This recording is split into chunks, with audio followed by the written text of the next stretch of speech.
वैसे आप सब लोग एकदम बढ़िया होंगे। तो हमारा एक कोर्स का डे 4 है। तो आज के वाले वीडियो में हम लोग देखने वाले हैं सी प्रोग्रामिंग के स्विच स्टेटमेंट के बारे में। हमने जो कल के वीडियो में देखा था उस पर एक रिवीजन मार लेते हैं। तो हमने पहले देखा था कि इफ एल्स स्टेटमेंट देखा था हमने, उसके बाद इफ एल्स इफ स्टेटमेंट और नेक्स्ट इफ स्टेटमेंट। तो इसमें क्या था कि इफ स्टेटमेंट मतलब एक कंडीशन ट्रू होगी तो उसके अंदर का पार्ट एग्जीक्यूट होगा, अगर फॉल्स होगी तो एल्स के अंदर का पार्ट एग्जीक्यूट होगा, मतलब रन होगा। और इफ एल्स जो स्टेटमेंट है हमारी, जो हमने सेकंड नंबर में देखी थी, तो इसका यूज हम किस लिए करते हैं कि अगर हमें मेनी कंडीशंस लेनी हो तो उस टाइम पर हम लोग इफ एल्स स्टेटमेंट का यूज करते हैं। अब नेक्स्ट में आता है हमारा नेक्स्टेड इफ। तो नेक्स्टेड इफ हम किस लिए यूज करते हैं, अगर मान लो हमें एक के अंदर एक कोई कंडीशन चेक करनी है, मतलब फर्स्ट तो हमने चेक कर ली कंडीशन, पर उसके अंदर भी हमको कंडीशन चेक करनी है तो हम नेक्स्टेड इफ का यूज करते हैं। तो आज का हमारा टॉपिक है स्विच स्टेटमेंट। तो स्विच स्टेटमेंट का यूज क्या है, तो स्विच स्टेटमेंट से हम लोग किसी भी ब्लॉक को एग्जीक्यूट कर सकते हैं। जैसे कि हम लोग इफ एल्स का यूज कर या कंडीशन ट्रू होगी तो उसके अंदर जाएगा ना, जो इफ के अंदर होगा वो प्रिंट होगा। वैसे ही स्विच में भी होता है, बट यहाँ पर स्विच में क्या होता है कि हम मेनी कंडीशन, मतलब यहाँ पर हमें कंडीशन नहीं डालना पड़ता, यहाँ पर हमें केस लगाना पड़ता है, और जो भी हमारे केस होगी उसके अंदर हमारा कोड होगा। तो यहाँ पर मेनी केसेस हम लोग स्विच के अंदर लगा सकते हैं। अब इफ एल्स में क्या होता था, हम एक ही कंडीशन दे सकते हैं या मेनी कंडीशन दे सकते हैं, बट यहाँ पर स्विच फास्टली काम करता है। और नेक्स्ट में आते हैं, तो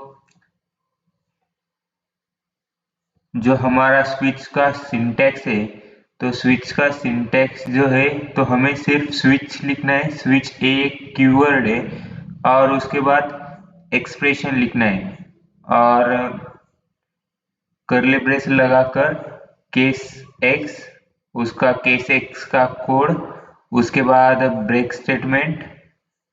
जो ब्रेक है वो भी एक सी प्रोग्रामिंग में कीवर्ड है। तो इसमें हम लोग स्विच एक कीवर्ड है, केस भी कीवर्ड है, और ये जो ब्रेक है ये भी कीवर्ड है। तो हम यहाँ पर ये जो है टोटली ये सिंटैक्स है हमारा, और ये डिफॉल्ट एक कीवर्ड है। अगर हमने इफ एल्स में जो देखा था, तो इफ को हम लोग कंडीशन देते हैं और उसके अंदर का पार्ट एग्जीक्यूट होता है, अगर कंडीशन ट्रू हो गई तो। अगर कंडीशन फॉल्स हो गई तो ऑटोमेटिकली एल्स का पार्ट दिखाई देता है हमें या प्रिंट होता है। तो इसी प्रकार से स्विच में भी डिफॉल्ट नाम का एक कीवर्ड है, जो कि हमारा डिफॉल्टली अगर सभी कंडीशंस फॉल्स होती है तो वो हमें प्रिंट कर उसके अंदर हम लोग जो भी डालेंगे वो प्रिंट करके हमें देता है बाय डिफॉल्ट ही। तो चलिए प्रोग्राम को स्टार्ट करते हैं। मैं Dev C plus plus open करता हूँ।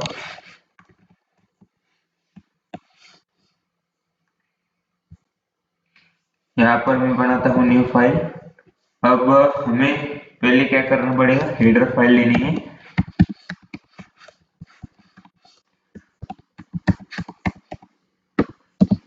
ये ली हेडर फाइल, उसके बाद इंट मेन पैरेंथेसिस और कर्ली ब्रेस।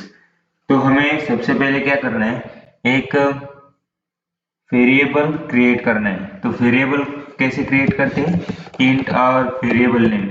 अब मैंने ए ना यहाँ पर मैं एस नाम का वेरिएबल लेता हूँ। अब मुझे इस एस को वैल्यू असाइन करनी है यूजर से एक्सेस करके।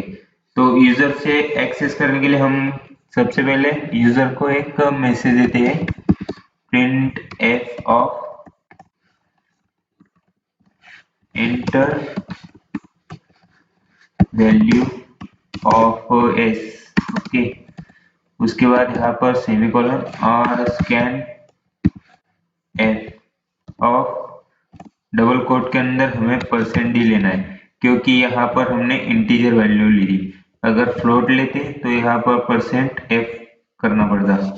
अब यहाँ पर कॉमा देकर एंड और एस, ये हो गया हम यूजर से वैल्यू एक्सेस।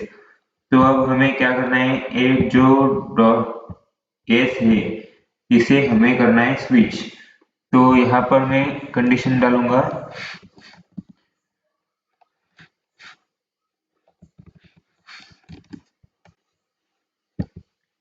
जो स्विच है इसे ही कॉपी करता हूँ और यहाँ पर पेस्ट कर दिया। और उसके बाद इसके अंदर जो हमारा एस है इसे इस वेरिएबल को इसके अंदर डालना है। ओके, यहाँ पर मैंने इस वेरिएबल को इसके अंदर डाल दिया। अब हमारे सिंटैक्स की क्या कहता है, स्विच और एक्सप्रेशन डाला है, उसके बाद करली ब्रेस लेना है और केस डालनी है। तो यहाँ पर मैं करली ब्रेस और सभी कॉपी कर लिया। तो एक्स केस एक्स है, एक्स की जगह हमें यहाँ पर 1 करना है, यहाँ पर 2 करना है और यहाँ पर कोड क्या लिखना है, सिंपली प्रिंटफ के अंदर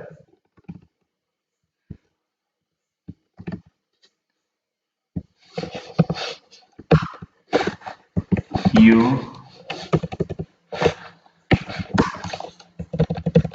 entered value of s is %d, s। और इसी लाइन को हम लोग कॉपी कर कर इस ब्लॉक में डाल देते हैं और डिफॉल्ट के अंदर वही लाइन को डालते हैं, but your entered value of S is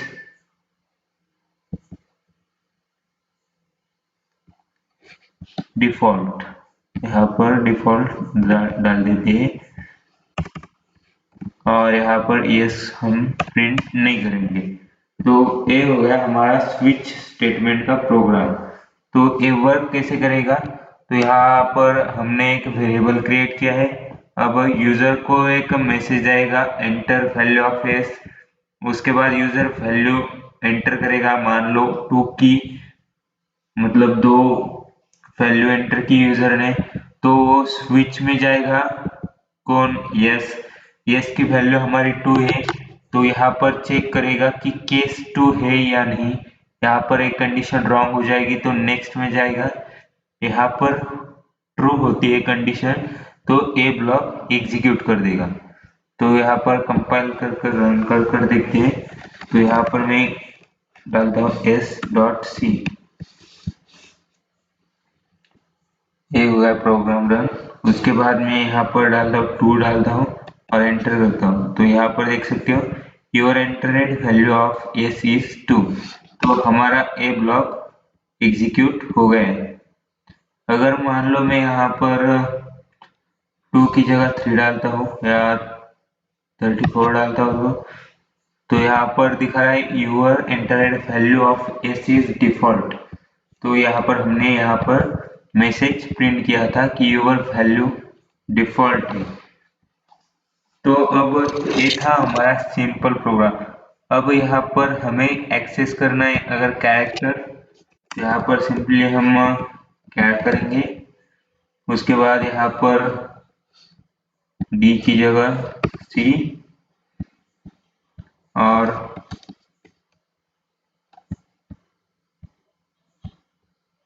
यहाँ पर सी, राइट है। उसके बाद सी करने के बाद यहाँ पर %d की जगह %c होगा हमारा और नीचे डिफॉल्ट होगा। अब यस की वैल्यू क्या रहेगी, कैरेक्टर रहेगी, तो हमें यहाँ पर डबल कोट के अंदर लेना होगा, सिंगल कोट के अंदर लेना है ए और यहाँ पर सिंगल कोट के अंदर बी। हमेशा याद रखना अगर हमें एक ही कैरेक्टर लेना है तो उसके लिए हमें सिंगल कोट का यूज करना है। अगर आपको स्ट्रिंग लेनी है, मान लो यहाँ पर मेरा नाम लेता हूँ तो इस नाम को आपको डबल कोट के अंदर डालना है, उसके बाद ही ये रन होगा। अब यहाँ पर भी ये सिंगल कोट में अगर रन नहीं होता है, कुछ प्रॉब्लम्स आती है, तो सिंगल कोट में अगर रन नहीं होता है तो इसको डबल कोट के अंदर डालना है। तो यहाँ पर कंपाइल कर देखता हूँ, enter value of S, S की वैल्यू हमने की ए और यहाँ पर आप लोग देख सकते हो your entered value of S is a. इस प्रकार से आप लोग कैरेक्टर्स का भी यूज कर सकते हो। उसके बाद आते हम नेक्स्ट में, अगर ये तो सिंपल प्रोग्राम हो गया कि डाल दो वैल्यू और आ रही है। अब हम एक कैलकुलेटर टाइप प्रोग्राम बनाते हैं, जैसे कि यूजर से वैल्यू एक्सेस करेंगे तो पूरा प्रोग्राम हम लोग देखेंगे। अब स्टार्टिंग से ये मैं निकाल लेता हूँ ऑल, ये मैंने हेडर फाइल ली, मेन फंक्शन लिया। अब मुझे चाहिए एक वेरिएबल, ए नाम का वेरिएबल क्रिएट करता हूँ और उसकी वैल्यू एक्सेस करता हूँ यूजर से। तो यहाँ पर मैं ए की वैल्यू यूजर से एक्सेस करने के लिए क्या करूँगा, यूजर से वैल्यू एक्सेस करने से पहले हमें क्या, अब हम अरिथमेटिक ऑपरेटर्स जो है हमारे प्लस माइनस मल्टीप्लाई और डिवाइड, ये जो चार ऑपरेशन है ऑपरेटर्स है, तो इन ऑपरेटर्स का यूज कर हम लोग ऑपरेशन क्रिएट करने वाले। बट यहाँ पर एक ट्विस्ट होगा, अगर हम लोग सिलेक्ट करेंगे एडिशन तो हम सिर्फ और सिर्फ एडिशन ही कर पाएंगे। अगर हम लोग सब्सट्रैक्शन सिलेक्ट करेंगे तो हम सब्सट्रैक्शन ही कर पाएंगे। तो यहाँ पर मैं स्टार्ट करता हूँ, तो मैंने सबसे पहले यहाँ पर एक वेरिएबल लिया है। वेरिएबल क्रिएट करने के बाद यहाँ पर प्रिंट करता हूँ एक लाइन चूज 1, ओके, और यहाँ पर लगा देता हूँ /n, जिससे कि हमारा जो कर्सर है वो नेक्स्ट लाइन पे आ जाए। तो यहाँ पर स्कैन f, उसके बाद डबल कोट के अंदर %d comma and c, okay, और सेमीकोलन लगे। बट मुझे यहाँ पर और एक लाइन प्रिंट करनी पड़ेगी कि हमें क्या चाहिए, एडिशन चाहिए, सब्सट्रैक्शन चाहिए, क्या चाहिए हमें। तो यहाँ पर मैं प्रिंट करता हूँ चूज 1, तो यहाँ पर मैं 1 डॉट एडिशन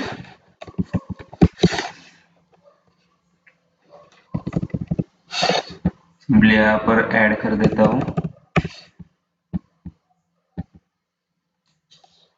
2 डॉट सब,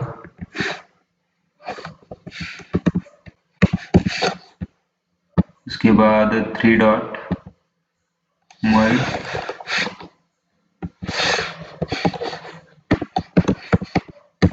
उसके बाद मल्टीप्लाई के बाद डिवाइड, तो उसका आएगा 4 डिवाइड, ओके।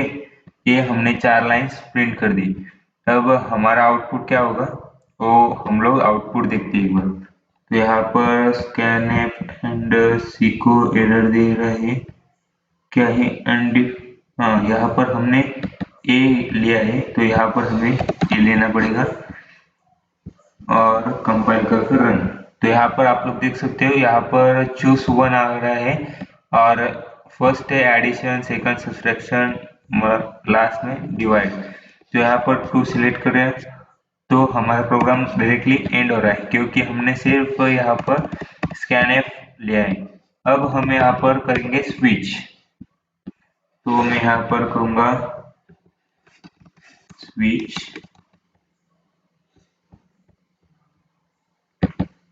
इस स्विच को लेने के बाद मैं उसके अंदर डालूंगा हमारे इस वेरिएबल को, जो कि हमारा वेरिएबल है ए। उसके बाद मैं कर्ली ब्रेस लगाता हूँ और कर्ली ब्रेस के अंदर मैं एक केस लेता हूँ, क्लास नहीं केस लेना है। ओके, केस क्या होगा हमारा 1, और उसके बाद कोलन लगाना जरूरी है। अब इस कोलन के अंदर मैं क्या करता हूँ, एडिशन का प्रोग्राम क्रिएट करता हूँ, बट मुझे एडिशन का प्रोग्राम वैल्यू एक्सेस करनी पड़ेगी यूजर से।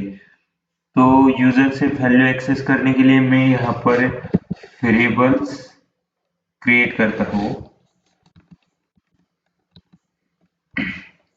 तो मैंने यहाँ पर वेरिएबल्स क्रिएट किए हैं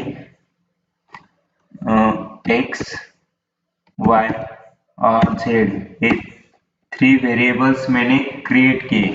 तो यहाँ पर मैं एक मैसेज देता हूँ, print F of enter value of A, और इसी लाइन को कॉपी करता हूँ और नीचे लाइन में print enter value of b. अब इसके बीच में मैं लगाता हूँ एक स्कैनफ, जो कि स्कैन करेगा हमारी वैल्यू, और दोनों जगह पर स्कैन है, और यहाँ पर x की वैल्यू ली और यहाँ पर y की वैल्यू ली। अब मुझे क्या करना है, x और y की वैल्यू z के अंदर प्लस करनी है, x प्लस y। तो ये मेरा हो गया प्रोग्राम। अब सिंपली करता हूँ print f of Aedes %d और यहाँ पर कोमा लगाकर z। तो हमारा एक केस 1 कंप्लीट हो गया है। तब हम क्या कर सकते हैं, चलो रन कर देखते हैं डायरेक्टली। तो यहाँ पर एरर दिख रहा है एंड को,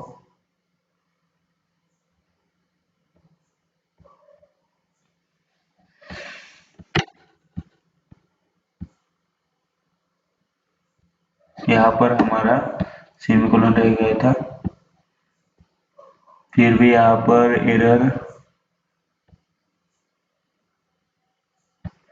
इसके अंदर हम लोग डिक्लेरेशन नहीं कर सकते, तो इस इंट को मैं यहाँ पर ऊपर ही डिक्लेयर कर देता हूँ। अब कोई एरर नहीं। तो यहाँ पर पूछ रहा है चूज वन, तो हमने यहाँ पर क्रिएट किया था, ये जो हमने केस 1 क्रिएट किया था उसे मैं सिलेक्ट करता हूँ।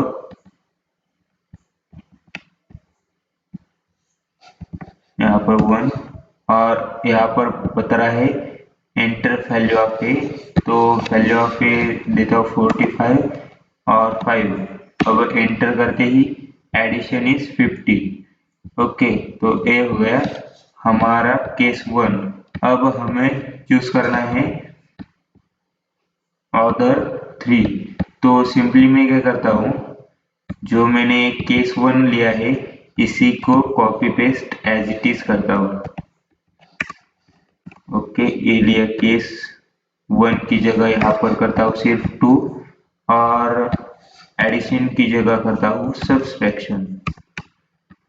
ओके, और यहाँ पर प्रिंट क्या होगा, वैल्यू ऑफ x नहीं, हमारे वैल्यू ऑफ ए नहीं, x है यहाँ पर, और यहाँ पर y। तो प्रिंट में value of x value of y। अब हमें टोटली 4 केस लेने हैं, तो एक हो गया, ये तीसरा हो गया जो कि यहाँ पर एक 3, और ए चौथा हो गया जो कि है 4।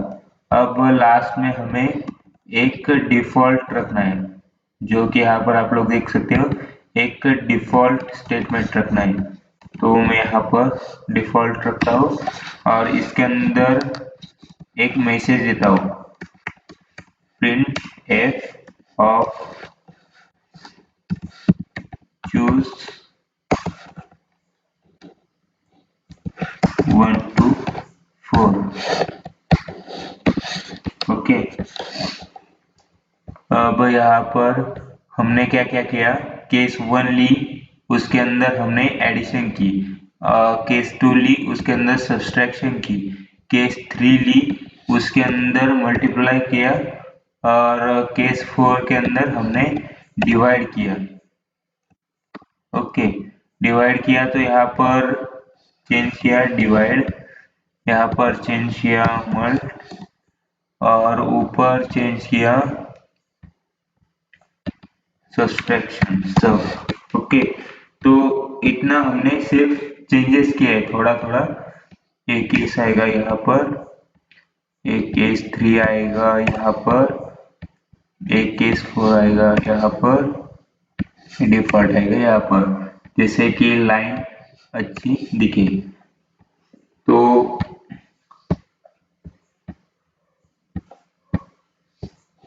ये हमने देखा। तो अब हम अगर एक चूज करेंगे तो हमारी एडिशन होगी, अगर 2 चूज करेंगे तो सब्सट्रैक्शन होगी, 3 चूज करेंगे तो मल्टीप्लाई होगा, और 4 चूज करेगा तो डिवाइड होगा। अगर हम लोग 4 की जगह 5 सिलेक्ट करते हैं तो 5 या 6, तो यहाँ पर दिखा रहा है चूज 1 to 4।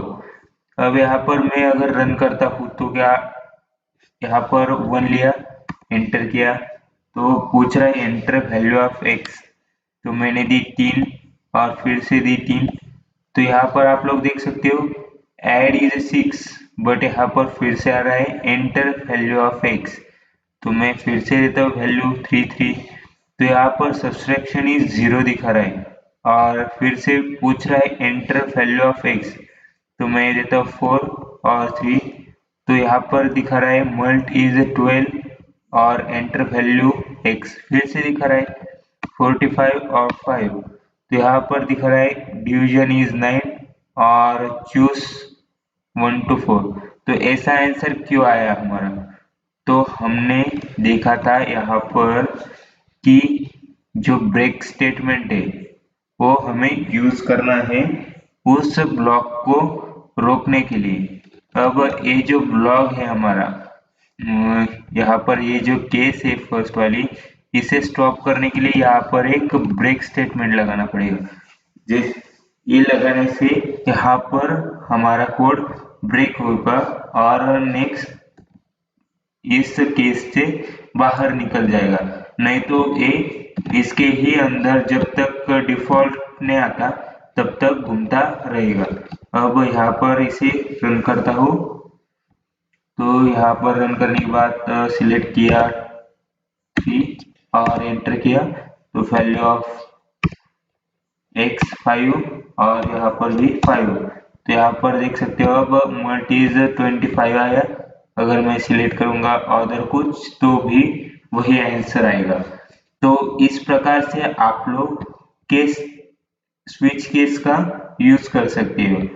तो आज के वाले वीडियो में इतना ही, मिलते हैं नेक्स्ट वाले वीडियो में। और नेक्स्ट वाले वीडियो में हम लोग देखेंगे फॉर लूप और व्हाइल लूप, ये दोनों जो स्टेटमेंट्स है उसे हम लोग नेक्स्ट वाले वीडियो में देखेंगे।